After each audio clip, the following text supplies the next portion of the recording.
Halo Sobat Coding, perkenalkan saya Arli, seorang tukang coding dari Akritek.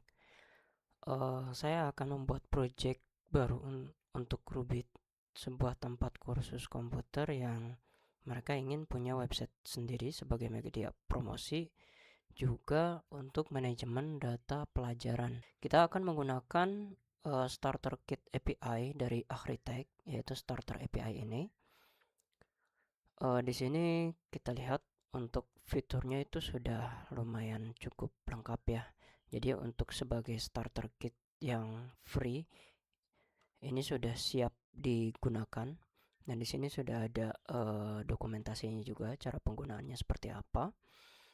Mulai dari persyaratannya, kita harus menggunakan PHP versi 8.2 atau yang lebih terbaru di atasnya, dan di sini juga ada instruksi-instruksi lainnya.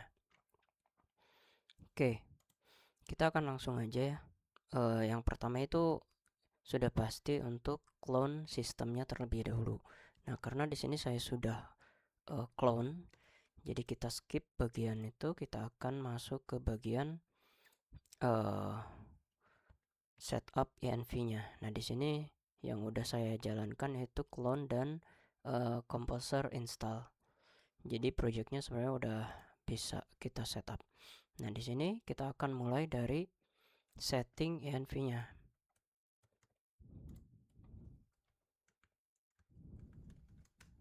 Oke, kita setup env-nya dulu. Saya ingin portnya menggunakan port 8000. Terus untuk database di sini saya akan menggunakan SQLite. Jadi SQLite ini. Selanjutnya, oh iya, di sini juga dia udah dukung penggunaan UUID ya. Jadi kita harus setup UUID-nya untuk bisa kita pakai. Nah, cara untuk setupnya itu ini. Kita harus setting env-nya. Kita tambahkan satu key dan kita isi dengan value true. Jadi supaya aplikasi ini atau project ini menggunakan UUID. Nah, kalau kalian nggak mau pakai UUID ya kalian bisa hapus key ini ataupun kalian set menjadi false di sini ya. Nah, jadi nanti defaultnya untuk project ini tidak akan menggunakan UUID. Nah, karena di sini saya ingin menggunakan UUID, jadi saya akan set ini menjadi true. Abuse UUID sama dengan true. Oke. Untuk env-nya udah kita setting. Nama projectnya. Oke, karena ini nama aplikasinya itu untuk Rubit, jadi kita kasih nama dengan Rubit saja. Dan untuk emailnya juga sama, kita kasih nama Rubit. Oke, sudah selesai. Kita masuk ke terminal lagi.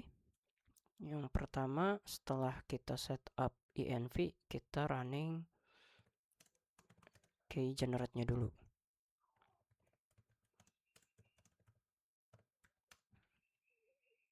Oke, key generate-nya sudah selesai. Kita running migrasinya.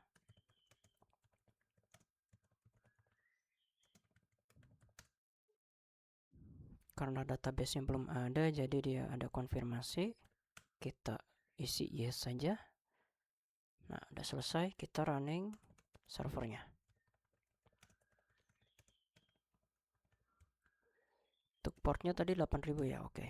Nah, kalau 8000 berarti kita tidak harus mengganti portnya. Jadi kita gunakan port default.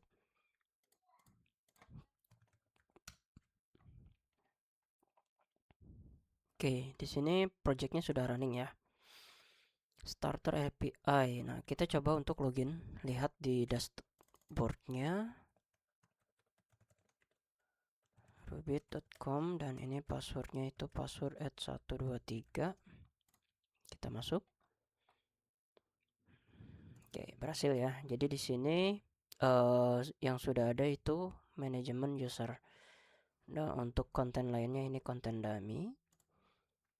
Oke, fiturnya itu yang sudah ada manajemen usernya. Kita bisa buat user baru, edit, view, ataupun hapus usernya di sini. Terus di sini juga udah ada log viewernya. Jadi semua error dan debug itu masuknya ke dalam log viewer ini. Oh ya, untuk log viewer ini saya ingin dia itu membuat filenya setiap hari, jadi tidak akan disimpan di satu file yang sama. Supaya tidak terlalu berat nantinya, kita akan gunakan channel daily. Nah, untuk menggunakannya nanti untuk penggunaannya dia akan membuatkan file log setiap harinya. Sekarang kita coba testing untuk API-nya. Karena di sini sudah ada API-nya, jadi seharusnya kita bisa cek di sini.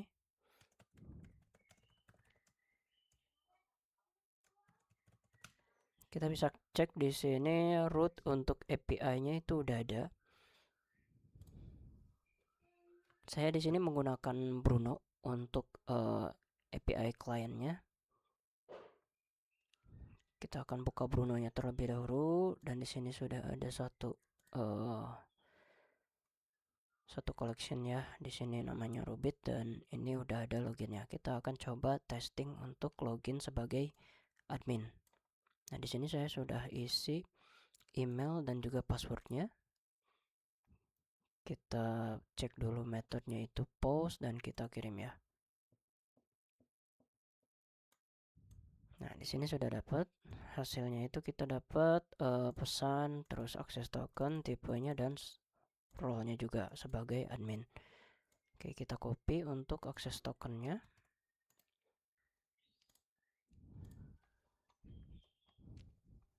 Kita tambah satu collection lagi, satu request lagi, yaitu untuk cek ke dalam admin dashboard. Jadi di sini kita tulis API/admin/dashboard. Karena di sini kita menggunakan barrier, jadi kita isi barrier tokennya. Kita copy dari barrier token yang tadi. Untuk namanya ini admin dashboard. Oke, kita coba untuk hit. Nah, berhasil ya. Jadi kita dapat message welcome to admin dashboard. Nah, kalau kita aksesnya ke root untuk user, localhost 8000/API/user/profile. Tadi di PT2 nya profile ya, di root pad nya profile. Oke, di sini kita buat nama user profile.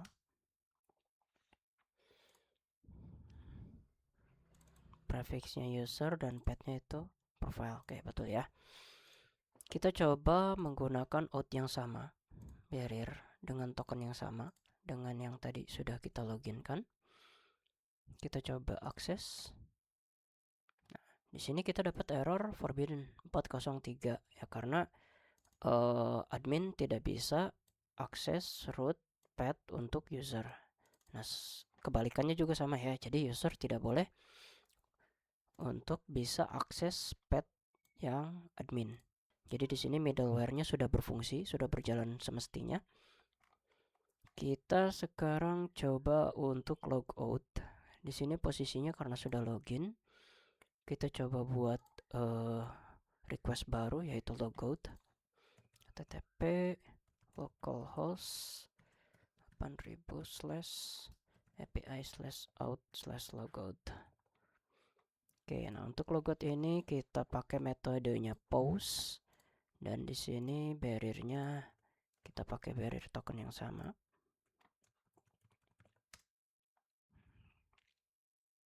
Oke, kita coba untuk logout sekarang. Berhasil ya untuk logout. Di sini statusnya itu 200 atau oke, dan di sini kita dapat pesan juga logout successfully. Oke. Nah, sekarang kita akan coba testing yang reset passwordnya.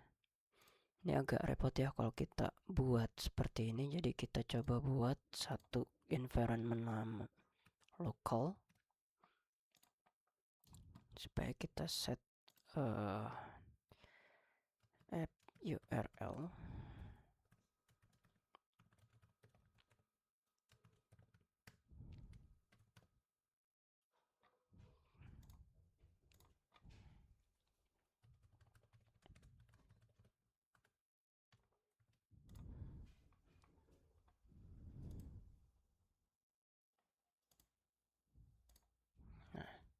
kita akan menggunakan environment ini ya. Jadi di sini kita cara menggunakannya, bentar, local app URL. Nah, seperti ini ya. /out/ forgot password.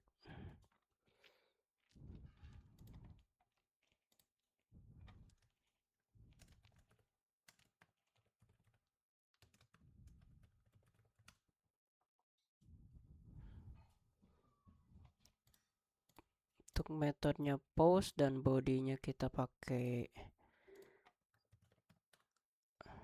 body from URL encoded, dan di sini kita isi emailnya itu email siapa ya, kita ambil contoh emailnya ini. Oke, udah selesai, kita coba kirim. Invalid URL.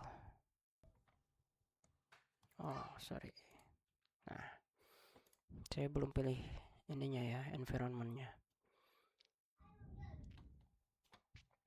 Oke, seharusnya ini ada link yang dikirim ke email. Nah, karena di sini masih lokal, jadi kita bisa lihat emailnya itu dari sini.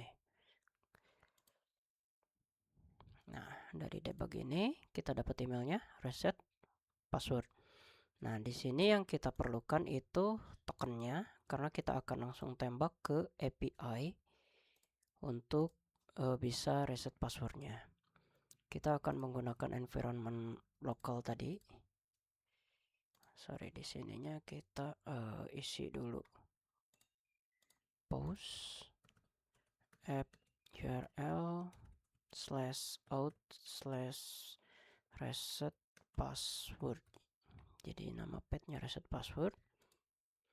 Terus untuk bodinya kita pakai token yang pertama, terus ada emailnya, lalu ada password dan password konfirmasi.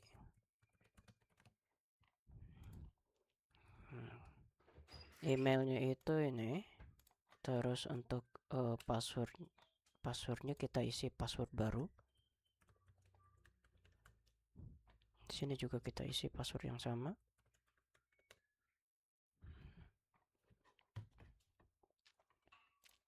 Kita save terlebih dahulu. Di sini kita isi namanya reset password. Oke. Kita ubah environmentnya dulu menggunakan lokal dan kita testing ya.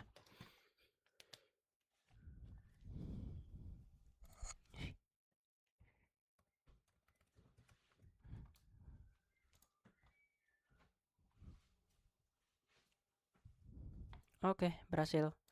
Jadi semua petnya berfungsi ya. Dan untuk super admin portalnya juga berfungsi. Jadi di sini kita bisa lihat aktivitas yang ada pada project API kita. Nah, sebagai super admin kita bisa memantau apakah ada masalah atau tidak di dalam projectnya. Oke, udah selesai sampai di sini. Kita bisa lanjut untuk membuat modul-modul lainnya. Jadi tidak harus mulai dari awal dan setup semua dari awal. Dengan starter kit ini kita bisa jadi jauh lebih cepat dan juga jauh lebih efisien dalam membuat project baru.